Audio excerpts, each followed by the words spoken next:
Hello everyone. RTE act है क्या? Right to education act बोला जाता है जिसको।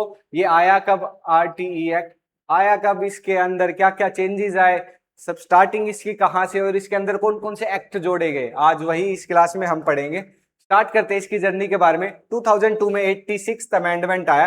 86th अमेंडमेंट जो कि जिसके तहत आर्टिकल 21A को जोड़ा गया इंडियन कॉन्स्टिट्यूशन में। आर्टिकल 45 जो एजुकेशन से रिलेटेड था, राइट टू एजुकेशन, इसमें जोड़ा गया 21A के तहत। आरटी एक्ट पास हुआ ऑफिशियली पार्लियामेंट में 2009 में। 2002 के अंदर ये 86 अमेंडमेंट के तहत 21A को जोड़ा गया, क्योंकि 45 ये एक्ट नहीं था, ये डायरेक्टिव प्रिंसिपल्स था। अर्थात सेंटर और स्टेट की ड्यूटी थी ये कि सभी को एजुकेशन दी जाए, लेकिन अब इसको कानून बना दिया गया। डायरेक्टिव प्रिंसिपल से हटाकर फंडामेंटल राइट बना दिया गया एजुकेशन को। एजुकेशन फंडामेंटल राइट में जोड़ने के लिए 21A के अंदर इसको जोड़ा गया, जो कि था 86 अमेंडमेंट। 2002 में सबसे पहले इसको जोड़ा गया एंड फिर 2009 में आरटी एक्ट अप्रूवल मिला पार्लियामेंट में, फिर बन गया ये एक्ट। इस एक्ट को एक कानून बना दिया गया, अप्रूवल मिल गया 2010 में। 2002 में ये आया 86 अमेंडमेंट के तहत। 2009 में इसको पार्लियामेंट में अप्रूवल मिला एंड 2010 में इसको एक एक्ट बना दिया गया अक्रॉस इंडिया, पूरी इंडिया में। अब इंडिया की तो बात हो चुकी, इंडिया में 135th नंबर पर आया है ये फंडामेंटल राइट बनाया गया एजुकेशन को। सबसे पहले Norway is the first country make education a fundamental right. Fundamental right बनाने वाली एजुकेशन को नॉर्वे पहली कंट्री थी, वहीं इंडिया 135th कंट्री थी। पहले नंबर पर नॉर्वे ने बनाया कब था? 1739 में नॉर्वे ने एजुकेशन को एक फंडामेंटल राइट बना दिया, मतलब कानून के तहत उसको सुरक्षा दी गई कि सभी को एजुकेशन मिले। वहीं इंडिया में 135 नंबर पर बनाया गया 2010 में। 2010 में जो अभी चल रहा है, ये मैंने बताया 2010 में एक enrolled act goes live across India, इसको एक्ट बना दिया गया इंडिया में। वहीं देखो हम कितना पीछे है, 1739 में नॉर्वे ने बना दिया था, इंडिया ने 2010 में जाकर इसको एजुकेशन को फंडामेंटल राइट में डाला गया। इसमें क्या क्या बातें थी, सबसे पहले आ जाते हैं, फ्री एजुकेशन दी जाएगी अंडर आर्टिकल 21A में। Free education, zero financial barrier, किसी को भी पैसे कुछ देने की जरूरत नहीं थी। No fee can stop child's elementary education, elementary education तक बच्चे से किसी भी तरीके का पैसा या शुल्क नहीं लिया जाएगा, सभी को कंपलसरी एजुकेशन दे दी जाएगी। State obligation, government must ensure admission बच्चे का हो, अटेंडेंस हो उसकी, मतलब ऐसा नहीं है कि एडमिशन करा दिया बच्चा जा नहीं रहा है, एडमिशन अटेंडेंस भी कंपलसरी हो और कंप्लीट करे बच्चा एजुकेशन को, ये भी ध्यान दिया गया इस पर। Fundamental right shift from a state directive to an absolute right. पहले मैंने बताया ना कि स्टेट का डायरेक्टिव था, प्रिंसिपल था, नीति निर्देशक तत्व बोलते हैं हिंदी में, नीति निर्देशक तत्व था। अर्थात स्टेट की ये ड्यूटी थी कि वो बच्चे को फ्री एजुकेशन दे, कंपलसरी एजुकेशन दे। अब उसको एक एब्सोल्यूट राइट बना दिया गया आरटीई एक्ट 2010 के तहत। 2009 के तहत 2010 में अप्रूव हो चुका था। हु इज प्रोटेक्टेड, मतलब इसमें किन किन को रखा गया। सबसे पहले जनरल स्टूडेंट की बात करें, 6 साल से 14 साल के बच्चों को फ्री और कंपलसरी एजुकेशन दी जाएगी। वही child with disability, CWS and children, child with special needs students को 6 साल से 18 साल तक की लिए एक्सपेंड किया गया। इसमें 14 साल तक था, लेकिन अगर बच्चा CWSN के अंदर आता है तो और 4 साल एक्स्ट्रा दिए जाएंगे।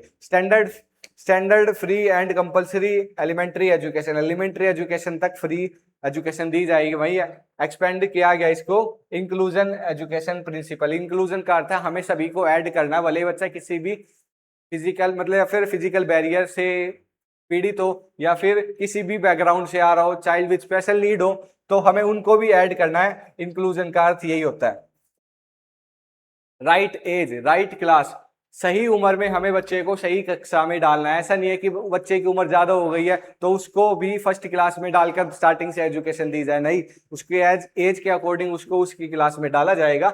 द रूल ये है, the state ensure age appropriate admission, state age appropriate admission कराएगा बच्चों का, ये इस रूल के तहत है। जैसे बच्चे को 3rd क्लास से डायरेक्ट 5th में डाल दिया गया, 3rd में डालने की वजह उसकी एज देखकर।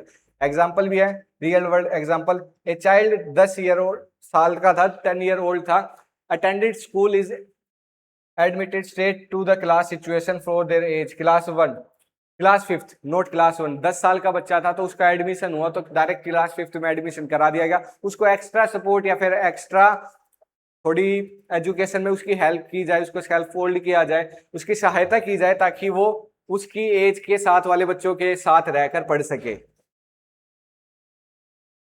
अनरिस्ट्रिक्टेड एंट्री, अनरिस्ट्रिक्टेड एंट्री बिना रोक टोक पर परिवेश, अर्थात किसी पर भी कोई भी पाबंदी नहीं हो। सबसे पहले पाबंदी पैसों की होती है तो पैसे ही नहीं लिए जा रहे तो वो भी बचेगा बच्चा। स्कूल कैन नॉट, और स्कूल डिमांड नहीं कर सकता किसी भी तरीके की, वही होता है ना कि स्कूल डोनेशन वगैरह मांगता है, डोनेशन भी तो मांगता है ना काफी ज्यादा स्कूल एडमिशन कराने के लिए बच्चे। अगर ऐसा करता हुआ पाया जाए तो जितनी उसकी फीस है उससे 10 गुना पेनल्टी लगाई जाएगी, पेनल्टी 10 गुना लगाई जाएगी उस स्कूल पर।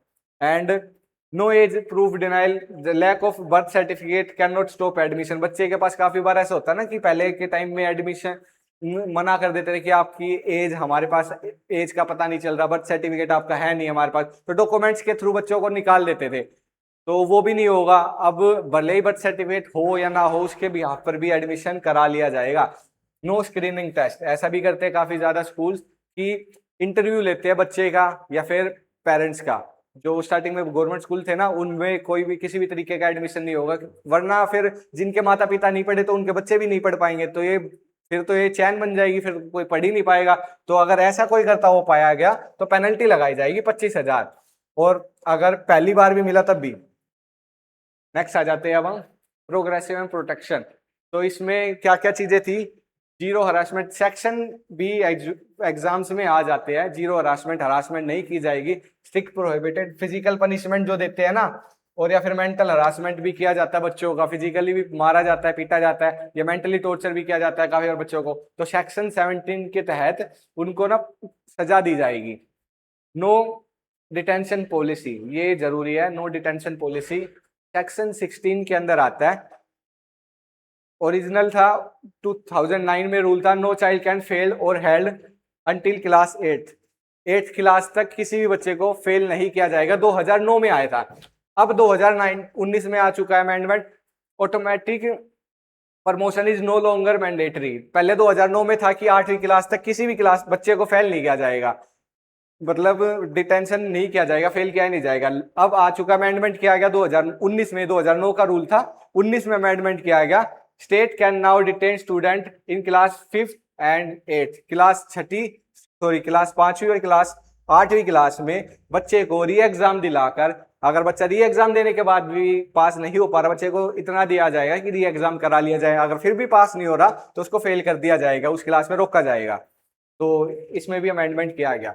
अब आ जाते हैं 25% EWS कोटा। EWS का होता है इकोनॉमिकली वीकर सेक्शन, EWS, इसमें आते कौन है, child from economically weaker section, EWS बोला जाता है। इकोनॉमिकली वीकर सेक्शन वाले बच्चों को आते हैं इसमें, जिनके लिए 25% सीटें रिजर्व कर ली जाएगी। मैंडेट था सेक्शन 12 के तहत, सेक्शन भी याद रखना, इससे पीछे भी कुछ सेक्शन मैंने बताए थे। सेक्शन 17 में हरासमेंट से रिलेटेड है, और सेक्शन 16 में जो कि नो डिटेंशन पॉलिसी थी उसके रिगार्डिंग है। सेक्शन 12 में यह आ चुका है कि EWS कोटा के लिए बच्चों के लिए 25% सीटें रिजर्व की जाएगी।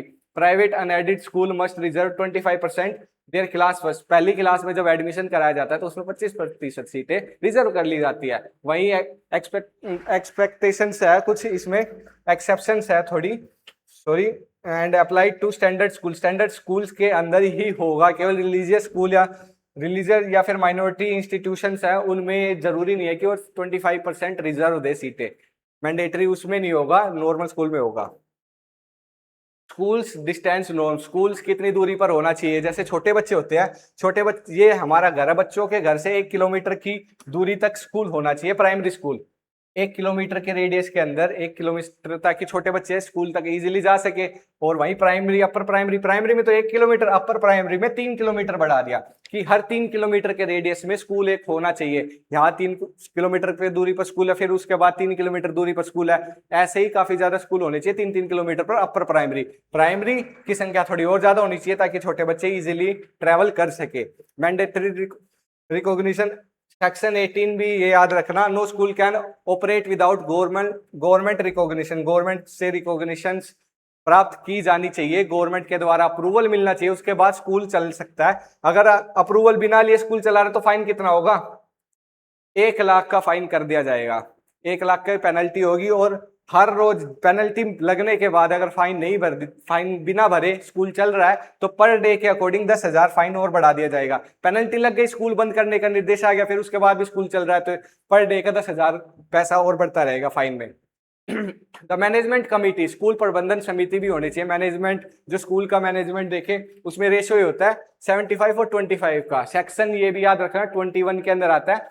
अपर primary school must have an SMC, school management committee. SMC का मतलब होता है स्कूल मैनेजमेंट, ये आता है school management committee to monitor development and grants, development और ग्रांट्स को मॉनिटर करने के लिए मैनेजमेंट कमेटी होनी चाहिए। 75% होंगे पेरेंट्स और गार्डियन बच्चों के, and ensure community control with in group at least 50%, और उसमें वुमेन्स भी होनी चाहिए ताकि जेंडर रिप्रेजेंटेशन हो, दोनों जेंडर के लोग हो। 50%, 75 में से 50% वुमेन भी होगी और मेल भी होंगे, दोनों होंगे। एंड वही 25% अदर होंगे, उसमें टीचर्स होंगे, लोकल अथॉरिटीज और एजुकेशनिस्ट, इन सभी को ऐड किया जाएगा। 75 और 25 का रेशो रहेगा। कमिटमेंट्स, समय की प्रतिबद्धता, इसमें क्या आएगा? कमिटमेंट्स में प्राइमरी स्कूल में मिनिमम वर्किंग आवर कितने होंगे? 200 दिनों का वर्किंग आवर मिनिमम रहेगा। 20 डेज तक, पूरे साल में 365 दिनों में से 200 दिन प्राइमरी स्कूल चलता रहना चाहिए और 800 घंटे हो जाएंगे एवरेज। वही अपर प्राइमरी में, अपर प्राइमरी हो गया ना 6ठी क्लास से 8वीं क्लास तक, 220 दिनों तक स्कूल ओपन रहना चाहिए और 1000 घंटों तक इंस्ट्रक्शनल आवर है कि इतने दिनों तक एजुकेशन दी जानी चाहिए। टीचर का वीकली अगर बात करें तो एटलीस्ट हर हफ्ते टीचर को 45 वर्किंग आवर दिखाने हैं, फिर जाना पड़ेगा स्कूल में 45 घंटों तक। जैसे एवरेज मान लो 9 घंटे होती है एक दिन की, तो 9 5 जा 45, इसी तरीके से 45 घंटों तक 5 दिनों तक टीचर को स्कूल में जाना होगा, मैंडेटरी कर दिया गया।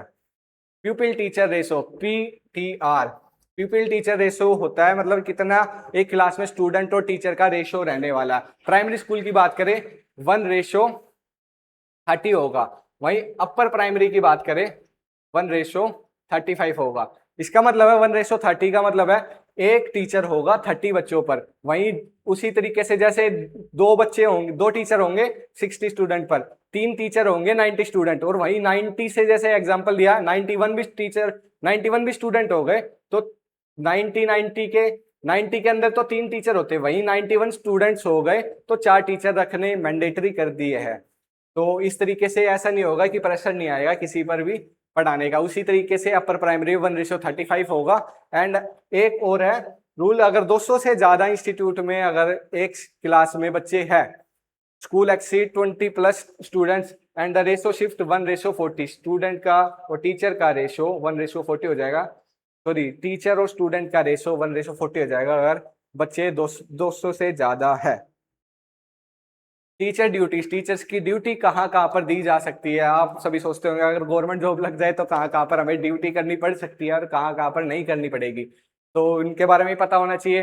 सेक्शन 27 के अंदर आता है, ये भी याद रखना, सेक्शन 27 के तहत आपको ये ड्यूटी करनी पड़ेगी, और ये ड्यूटी कहाँ कहाँ पर आपको क्या क्या चीजें नहीं कर सकते वो सेक्शन 28 के अंदर आता है।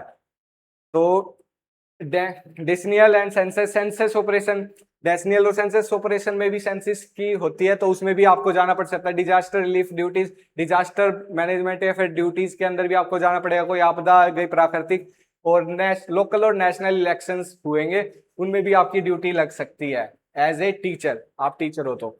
वहीं क्या नहीं कर सकते, प्राइवेट इंस्टीट्यूट में आप पढ़ा नहीं सकोगे अगर आप टीचर हो, गवर्नमेंट टीचर हो, और पीरियड और रूटीन हेल्थ कैंपेन में भी आप नहीं जा सकते। हेल्थ को लेकर जो कैंपेन होता है उनमें भी आपकी ड्यूटी नहीं लगाई जाएगी या फिर उनमें आप काम नहीं कर सकते अगर आप टीचर हो तो। वैकेंसी रूल, वैकेंसी का रूल भी है सेक्शन 26 के तहत कि आपको ना 10% से ज्यादा पोस्ट खाली नहीं हो सकती किसी भी इंस्टीट्यूट में, वैकेंसी नहीं रह सकती, अर्थात 90% टीचर अवेलेबल होने चाहिए स्कूल के अंदर, 10% ही हो, उससे ज्यादा नहीं छोड़ सकते। फाइनेंशियल शेयरिंग, फाइनेंशियल शेयरिंग की बात करें सेक्शन में आता है central state government share financial responsibility, कुछ फाइनेंशियल रिस्पॉन्सिबिलिटी शेयर की जाती है स्टेट और सेंटर में, दोनों मिलकर करते हैं ना, पैसा लगाते हैं, स्टेट और सेंटर दोनों हाफ हाफ करके पैसा लगाते हैं या फिर किसी रेशो में लगाते हैं, वो आपको पता होना चाहिए। तो सेंट्रल गवर्नमेंट 60% का फाइनेंशियल सपोर्ट करेगी, शेयर देगी, और स्टेट गवर्नमेंट 40%। कुछ एरिया में ऐसा हो सकता है 90 और रेशो और 10, 9:1 हो सकता है कुछ एरिया में, जैसे जहां पर सेंटर का ज्यादा कंट्रोल होगा। कुछ स्पेशल एरिया में जहां पर थोड़ी ना सेंटर का कंट्रोल होना चाहिए, देश की यूनिटी बनी रहे, एकता बनी रहे, जैसे नॉर्थ ईस्ट एरिया में कुछ भारी लोगों का सपोर्ट ना हो, तो स्टेट गवर्नमेंट तो थोड़ा सा कम दबाव रहेगा एजुकेशन पर, सेंट्रल गवर्नमेंट थोड़ा ज्यादा ध्यान देगी वहां पर। एंड इकोसिस्टम की बात करें कंक्लूड की क्या क्या चीज आएगी, द राइट टू एजुकेशन, इसके अंदर हम किन किन चीजों को रखें। चाइल्ड को फ्री और कंपलसरी होगी, फीस नहीं ली जाएगी, पनिशमेंट नहीं मिलेगा, और स्क्रीनिंग नहीं की जाएगी, बच्चे को एडमिशन दे दिया जाएगा। टीचर और पीपल रेशो जैसे हमने बताया 1:30 होगा प्राइमरी स्कूल, अपर प्राइमरी 1:35, और स्टूडेंट की संख्या 200 से ज्यादा है तो 1:40 भी हो जाएगा। नो प्राइवेट ट्यूशंस में प्राइवेट की बातें नहीं कीगी। और ईडब्ल्यूएस के लिए कितनी सीटें रिजर्व कर दी जाएगी, 25%, और स्कूल के लिए area limit primary school 1 kilometre, upper primary 3 kilometre के अंदर। एसएमसी भी होगी, स्कूल मैनेजमेंट कमेटी भी, उसमें 75% भारी लोग होगा, 25% टीचर स्कूल से रिलेटेड पर्सन होंगे। और इसमें government block fundamental duty, government ने फंडामेंटल ड्यूटी बना दी है, जिसको आर्टिकल 21A के तहत ये आती है, जिसके तहत इसको एक फंडामेंटल ड्यूटी बना दिया गया। Education transfer from A privilege into a legal enforce ecosystem, legally थोड़ा सपोर्ट किया जाएगा एजुकेशन को। एंड सेंटर में हम रखेंगे चाइल्ड को सेंटर में रखकर उसके अराउंड मतलब उसको फ्री और कंपलसरी एजुकेशन दी जाए, ताकि हमारा देश आगे बढ़ सके। तो ये था आज की हमारी क्लास। कैसी लगी कमेंट सेक्शन में बताएं, मेरे चैनल को फॉलो कीजिए। Thank you so much and take care.